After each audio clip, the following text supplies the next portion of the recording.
নমস্কার, সকলেই কেমন আছেন? আশা করছি সকলেই ভালো আছেন। আবারও একটি নতুন দিনের সাথে নতুন একটি ব্লগের সাথে আপনাদের সকলকে স্বাগত জানাচ্ছি। আজকে হলো শনিবার, এখন বাজে ঘড়ির কাঁটায় ঠিক সকাল ওই 6টা মতন। এরই মধ্যে সংসারের মোটামুটি করে কাজকর্ম হয়ে গেছে। এদিক দিয়ে চলে এসেছি কালকেকার রাতের বাসি বাসনপত্রগুলো আছে মাজা ধোয়া করতে। আজকে জানেন তো কাজটা একটু বেশি আছে। আজকে হলো পিরিয়ডের শেষের দিন, সেই কারণে আমাদের গ্রামে কিছু নিয়ম নীতি থাকে, সেগুলোকে মেনেই কাজকর্মগুলো করতে হয়। তাই আজকে সকালে একটু তাড়াতাড়ি করেই উঠেছি। আমরা পিরিয়ডের শেষের দিন কিছু নিয়ম মানি, যেরকম জানেন তো সমস্ত কাচাকুচি আজকে করব। মানে ওই 4-5 দিন ধরে যে কটা জামা কাপড় পরেছি সেগুলো, তার সাথে আমি যেগুলোর সাথে যুক্ত ছিলাম, যেরকম বিছানা চাদর, বালিশের কাভার, তার সাথে অন্যান্য জিনিসগুলো কিন্তু কাচাকুচি করব। আজ একটু কাজের চাপটা বেশি আছে, সেই কারণে জানেন তো তড়িঘড়ি করে সংসারে কাজে লেগে গেছি।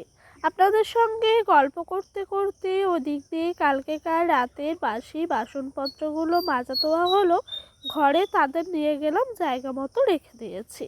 এখন দিয়ে দিচ্ছি হাঁড়ি আর কড়াইয়ের মধ্যে সার্ফ ছাই একসাথে মিশিয়ে ল্যাপা। কেন জানেন তো, আমরা তো কাঠে রান্না করি, সেই কারণে ল্যাপা যদি না দিয়ে রাখি কালি কিছুতেই উঠতে চায় না। তাই আগে ভাগেই সার্ফ ছাইটা ল্যাপা পোছা দিয়ে দিলাম। এরই মধ্যে অর্ধেক কাচাকুচি হয়ে আমি মেলে দিয়েছি। আর এগুলো হলো তারপরে ছিল, জানেন তো, যেই নাইটিটি আমার পরনো ছিল সেটা খুলে আমি এই নাইটিটি পরেছি। প্রত্যেকবার আমি এই দিনটাতে এই নাইটিটাই পরি, কারণ কি বলেন তো, সমস্ত নাইটিগুলো কাচতে হয় তো আর থাকে না। আর এই নাইটিটা যখন পরে কাচাকুচি করার পর এটিকে আবার কেচে দিই, তো সেই কারণে এটা পরেছি।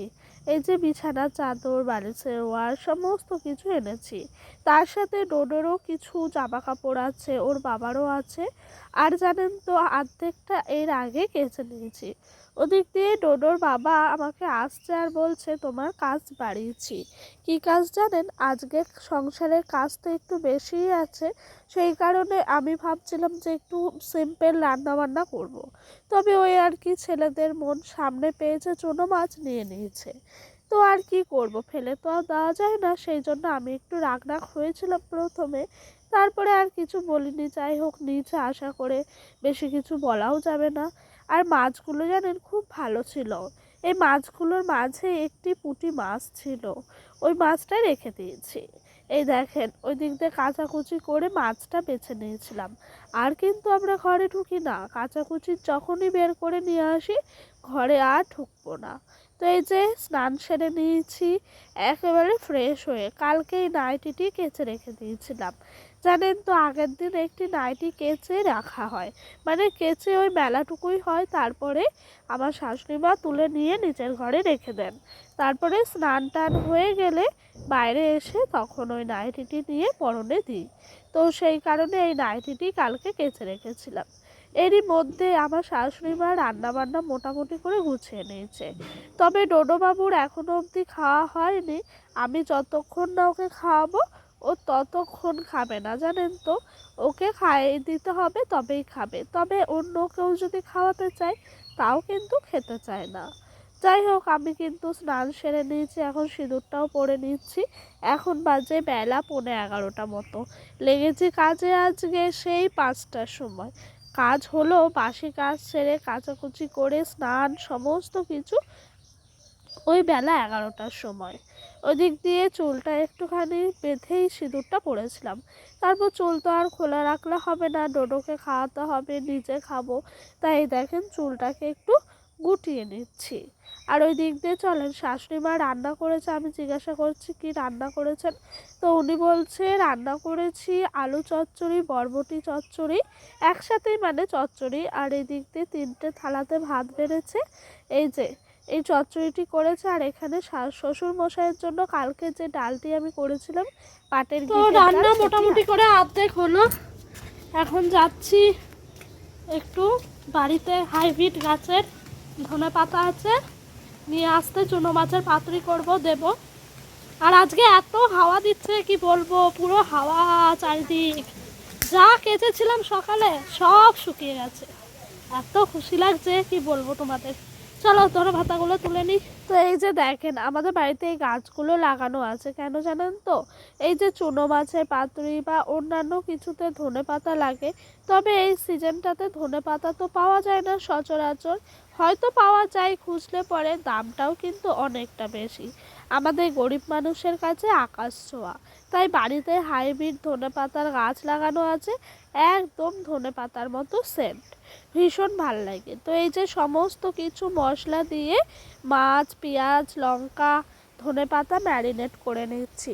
এটাকে পাতুরি করব। এটা এখন 30 মিনিট রাখা থাকবে, তারপরে রান্নাবান্নাগুলো হবে। এরই মধ্যে চুনো মাছের আলু দিয়ে চচ্চড়িটি হয়ে গেছে। আপনারা অনেকেই জানেন, আমি বহুবার ভিডিওতে দেখিয়েছি আমাদের বাড়িতে চুনো মাছ নিলে 2 পদে হয়। এক পদ হলো চুনো মাছের পাতুরি, আর এক পদ হলো পেঁয়াজ দিয়ে আলু দিয়ে চচ্চড়ি। কেন জানেন তো, কারণ হলো ডোডোর বাবা পাতুরিটি খেতে একটুও চায় না, আর আমার শ্বশুরমশাই আলু দিয়ে পেঁয়াজ দিয়ে মাছের চচ্চড়ি খেতে চায় না। তাই দুটি মানুষের জন্য দুটি রান্না করা হয়। তবে মাছের পরিমাণটাও একটু বেশিই নেওয়া হয়, খুব একটা কম নেওয়া হয় না। তো যাই হোক, এদিক দিয়ে দেখেন ছোট মাছগুলো আমি আলাদা করে রাখি প্রত্যেকবার পাতুরি করার জন্য, আর বড় মাছগুলো দিয়ে আমি কিন্তু করি হলো চুনো মাছের আলু দিয়ে চচ্চড়ি। হয়ে গেছে পাতুরি 30 মিনিট রাখা, এর মধ্যে কড়াইয়ে দিয়ে দিয়েছি, আস্তে আস্তে করে জাল দিচ্ছি ঢাকা চাপা দিয়ে দিয়ে। এই যে রান্নাটি করছি এটির সাথে জানেন তো মনে হয় 2টি তরকারি হয়ে যাবে। এই তরকারিটি এতই আস্তে আস্তে করতে হয়, বেশি জোরে জাল দিলে সাইডে পুড়ে যাচ্ছে, লেগে যাচ্ছে। একদম কম আছে হালকা হালকা করে করতে হয়, তাহলেই জানেন তো ভীষণ সুন্দর হয়। এই দেখেন বিছানাটার কি হাল, তুড়ি মেরে বিছানাটা আমি পরিষ্কার করে দিলাম। জানেন তো এরকমভাবে তুড়ি মেরে যদি সমস্ত কিছু করা যেত তাহলে খুব ভালোই হতো। সমস্ত বিছানাটা নামিয়েছি আজকে, ছেড়ে টেড়ে নিয়ে আবারও সুন্দর করে নতুন করে পেতেছি। এরপর ডোডোকে খাওয়ালাম, খাওয়ানোর পর ওকে ঘুম পাড়িয়ে দিয়েছি। আর আমি কি করব, সমস্ত জামা কাপড়গুলো কাচাকুচি করা হয়েছে, তাই সমস্ত জামা কাপড়গুলো একেবারে এক ধার থেকে ভাঁজ করছি। জানেন তো ঘরের মধ্যে জামা কাপড় অগোছালো হয়ে পড়ে থাকে, দেখতে একটুও ভাল লাগে না। আমি যতক্ষণ হাতে সময় পাই ততক্ষণ আমি কাজটি করি, না সেরে আমি শুই না। আর জানেন তো কাজ সারার পর নিজেকে এত ক্লান্ত লাগছিল কি বলবো। আজকে ভিডিও এডিট করেছি, তবে ঘুমে আর আমি দেখতে পাচ্ছিলাম না সন্ধ্যে 7টার পর থেকে, পুরোপুরিভাবে ঘুমিয়েছি। তবে ডোডোকে মাঝখানে একবার দুধ আর চকোস খাইয়েছি, ও ভাত খাবে না বলছিল। আর এই দেখেন এদিক দিয়ে আমি আমার জামা কাপড়গুলো ভাঁজ করে নিচ্ছি। আপনাদের বললাম না এর আগে একবার কাচাকুচি করেছি, এই যে 3 পিসটা, এটা কিন্তু একবার কাচাকুচি করা হয়ে গেছিলো। তাই এটিকে আরেকবার ভালো করে, শুকিয়ে গেছে যেহেতু, ভাঁজ করে জায়গা মতন রেখে দেবো। তবে আজকে জানেন তো ব্লগটি বেশি বড় করতে পারিনি, কাজ আজকে বেশি ছিল। কাজগুলো করতে করতে যেন জীবনটা বেরিয়ে যাচ্ছে। তো এই জানেন তো মানে দুদিক হ্যান্ডেল করতে গিয়ে ভীষণ কষ্ট হচ্ছিল, তাই পুরোপুরিভাবে আমি অনেকটা বড় ব্লগ করতে পারলাম না। এই যে মোটামুটি করে একটি ব্লগ করলাম। এই দেখেন এই 3 পিসটা জানেন আমার ভীষণ পছন্দের, এত পছন্দ কি বলবো। এই দেখেন ডোডোর জন্য দুধ আর চকোস নিয়ে এসেছি, কালকে এটা স্মার্ট বাজার থেকে এনেছি, আপনারা দেখেছেন। সেই দুধ চকোসটাই এখন ওকে খাইয়ে দেবো। চলেন তাহলে আজকের মতো এখানেই বিদায় নিচ্ছি। সকলেই ভালো থাকবেন, সুস্থ থাকবেন।